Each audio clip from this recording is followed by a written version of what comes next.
We are taught that World War II began on September 1st, 1939. But that is a lie.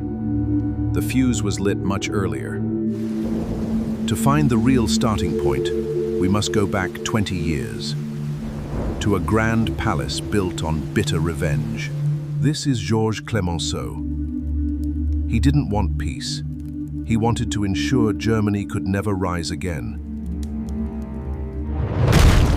In 1919, the Allies signed a document that stripped Germany of its land, its wealth, and its pride.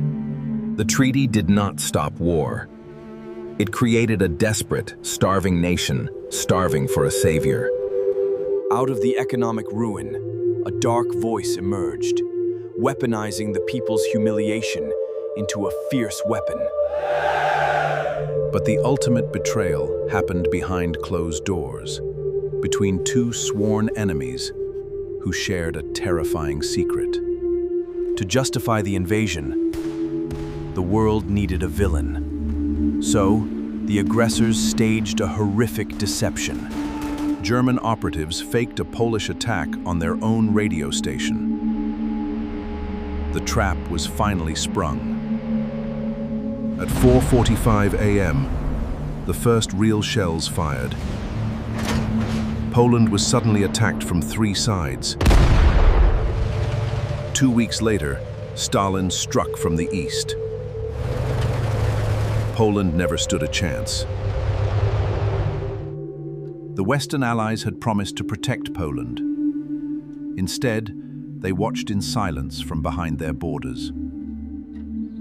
For 8 agonizing months, Britain and France declared war but refused to fight. This was the phony war. While the Allies waited, the war machine evolved, preparing a strike the world had never conceived. In May 1940, the illusion shattered. Lightning war fell upon Western Europe with merciless speed. In just 6 weeks, France fell. The continent was completely plunged into total darkness. Only Britain remained, bloodied but unbowed, standing alone against an empire of tyranny. What began as a European border dispute rapidly escalated into the bloodiest conflict in human history. World War II didn't start because of a single invasion. It started because the world chose to ignore the warning signs. Are we making the same mistake today?